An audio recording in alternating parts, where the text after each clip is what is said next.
गुजरात के श्री सदगुरु धाम बरूमाल में जारी श्री भाव भावेश्वर महादेव की रजोत्सव कार्यक्रम का आज दूसरा दिन है। कार्यक्रम के दूसरे दिन गुजरात के मुख्यमंत्री भूपेंद्र भाई पटेल ने शिरकत की। भूपेंद्र पटेल श्री सदगुरु धाम पहुंचकर भगवान श्री भावेश्वर के दर्शन किए। इस दौरान भूपेंद्र पटेल का आदिवासी भक्तों की ओर से पटका पहनाकर स्वागत किया गया। कार्यक्रम का आयोजन स्वामी विद्यानंद सरस्वती जी महाराज के सानिध्य में हो रहा है। कार्यक्रम का संचालन पंडित विनायक शर्मा ने किया। मंच पर महामंडलेश्वर स्वामी चिदंबरानंद जी महाराज, स्वामी कैलाशपुरी जी महाराज, स्वामी विद्यानंद सरस्वती जी महाराज मौजूद रहे। मंच संचालन के दौरान पंडित विनायक शर्मा ने कहा कि आदिवासी भक्तों में सनातन की क्रांति लाने वाले स्वामी विद्यानंद सरस्वती जी महाराज है। वही कार्यक्रम में सीएम भूपेंद्र पटेल कार्यक्रम के आयोजन की सराहना की है। साथ ही कहा कि लोगों में सनातन की नींव रखने वाले विद्यानंद सरस्वती जी महाराज हैं। आगे कहा कि इसी सदगुरु धाम में लगभग 750 छात्राओं को शिक्षा दी जा रही है। यह एक सराहनीय कार्य है। मंच पर स्वामी विद्यानंद जी सरस्वती जी महाराज ने मुख्यमंत्री भूपेंद्र पटेल को शॉल उड़ाकर और भगवान भावेश्वर का प्रतीक देकर उनका स्वागत और सम्मान किया। न हमने कुछ हंस के सीखा है, न हमने कुछ रो के सीखा है। जो कुछ भी सीखा है गुरु चरणों के होके सीखा है। और मैं ब्रह्मलीन सदगुरुदेव के चरणों में 1964-65 में यहाँ आ गया था और उस महापुरुष को मैं देख रहा था किस तरह से इन गरीब आदिवासियों के घरों में घर नहीं थे, झोपड़ियां थी। अच्छा, बहुत सारे पुराने भक्त बैठे जानते हैं, और डांडे आगे निकली हुए रहते थे ऐसे ऐसे। कभी कभी तो भूपेंद्र भाई कपाल क्रिया हो जाती थी, वो डांडा आके ध्यान नहीं रहता था और बहुत नीचा होता था तो बहुत झुक के जाना पड़ता था। जब मेरा प्रचार करने का समय आया तो ये प्रसाद मुझे भी मिला। तब मैंने कहा भक्तों से, भक्त लोग बेचारे परेशान होते, आपको चोट लग गई। मैंने कहा नहीं, ये शिक्षा मिली है। जिस गरीब के द्वार पर तुम आए हो उसके स्वाभिमान की रक्षा करने के लिए तुमको झुकना पड़ेगा।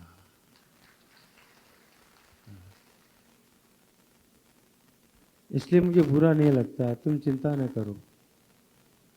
उन परिस्थितियों के दौर से जहां सड़कें नहीं थी, कोई सुविधाएं उपलब्ध नहीं थी, मुख्यमंत्री श्री हम लोग जब इनके पास जाके रहते थे और सोते थे ना रात को प्रचार करने के बाद, तो एक तरफ इनकी गाय भैंस सोती थी, बीच में एक साड़ी बांध दिया करते थे। इधर हम खर्राटे मारते थे, उधर भैंस खर्राटे मारती थी। मैं इनके चूल्हे के पास बैठ जाता था। શું બનાવ્યું છે આજે મારે ખાવું છે। उनको संकोच होता, क्योंकि संस्कार ऐसे भर दिए थे ना कि तुम शुद्र हो, तुम गिरे हुए हो, तुम ये हो वो हो। मैं आपको बहुत स्पष्ट बोलता हूँ, एक महानुभाव मुझसे आके कहते हैं आप इनके घर में जाते हैं, खाते हैं, पानी पीते हैं। मैंने कहा खाता हूँ, पीता हूँ। क्यों, तुमको क्या तकलीफ है? ना ब्राह्मण है, आचार्य महामंडलेश्वर है, पढ़े लिखे विद्वान है, आपको ऐसा करना चाहिए। मैंने कहा आपने ऐसा नहीं किया, उसी का परिणाम ऐसा यहाँ देखने को मिल रहा है। मैं इनको आत्मसात कर रहा हूं और मैंने आत्मसात किया। ये कैलाशपुरी जी महाराज बैठे इधर, ये इस बात को जानते हैं अच्छी तरह से कि किस तरह से इन लोगों के रसोड़े में जाके मैं बैठ के खा जाता था और मैं जवाब दिया करता था, भूपेंद्र भाई मेरा सनातन धर्म इतना कच्चा धागा नहीं है कि एक आदिवासी की रोटी खाऊंगा तो टूट जाएगा। श्री भाव भावेश्वर महादेव की जय। श्री भाव भावेश्वर महादेवનું મંદિર આ વનવાસી વિસ્તારના હજારો લોકો માટે શ્રદ્ધા અને પ્રેરણા સ્ત્રોત બન્યું છે। વિશ્વ નેતા અને યશસ્વી વડાપ્રધાન શ્રી નરેન્દ્રભાઈ મોદીએ વસુદેવ કુટુંબકમની ભાવના સાથે ભારતને વિશ્વગુરુ બનાવવાની નેમ રાખી છે।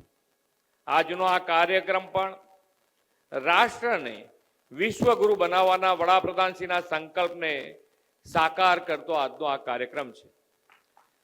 બધા ધામોના એક ધામ તરીકે જાણીતા શ્રી સદગુરુ ધામ દ્વારા ભારત બને વિશ્વગુરુ મંત્ર સાથે સંકલ્પ સનાતન 2025ના કાર્યક્રમનું આયોજન થયું છે. ભગવાન શ્રી ભાવ ભાવેશ્વરની પ્રાણ પ્રતિષ્ઠા અને સદગુરુ ધામની સેવા યાત્રાના રજત જયંતિ પ્રસંગે સંસ્થાને ખૂબ હાર્દિક અભિનંદન પાઠવું છું. આ કાર્યક્રમમાં પૂજ્ય સંતો વક્તાઓ દ્વારા સનાતન ધર્મથી ભારતને વિશ્વગુરુ બનાવવાની દિશામાં ચિંતન થવાનું છે.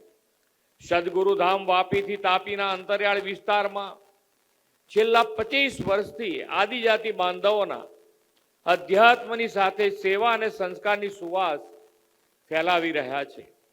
સનાતન ધર્મ હંમેશા વિશ્વનું દિશા દર્શન કર્યું છે. સનાતન ધર્મના રાહથી કેવી રીતે ભારત વિશ્વગુરુ બની શકે તેનું ઉત્તમ ઉદાહરણ આ સદગુરુ ધામ છે. આ વિસ્તારમાં પહેલા અનેક વ્યસનો, કુરિવાજો, સામાજિક બદીઓ જોવા મળતી, પરંતુ આ સદગુરુ ધામે ઘરે ઘરે જઈને સનાતન ધર્મની જ્યોતિ જગાવી છે. આજે અહીંના દરેક ઘરમાં ગીતા અને ગંગાજળ જોવા મળે છે. બાળકો પણ વેદાંત પ્રાર્થના સાથે અભ્યાસ કરતા થયા છે. સનાતન સંસ્કૃતિના મૂલ્યો આજના યુગમાં પણ જાળવી રાખવાનું કામ આ વનવાસી વિસ્તારમાં થયું છે. વડાપ્રધાન શ્રી નરેન્દ્રભાઈ મોદીએ આવાસ, આરોગ્ય, આહાર અને શિક્ષણ જેવી પાયાની સુવિધાઓ સૌને સરળતાથી પહોંચે તે માટે કાર્ય સંસ્કૃતિ વિકસાવી છે.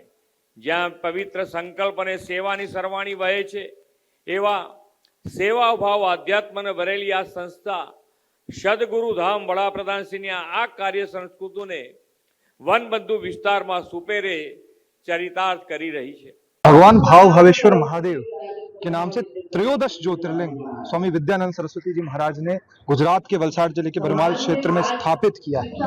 और वह अपने आप में जो क्षेत्र एक जंगल होता था, शमशान होता था, आज एक तीर्थ बन चुका है, जहां पर आप देखिए कितने बच्चों को निःशुल्क शिक्षा दी जा रही है, वेद शिक्षा दी जा रही है और भारत के सनातन संस्कृति के अंदर एक अहम योगदान दिया गया है.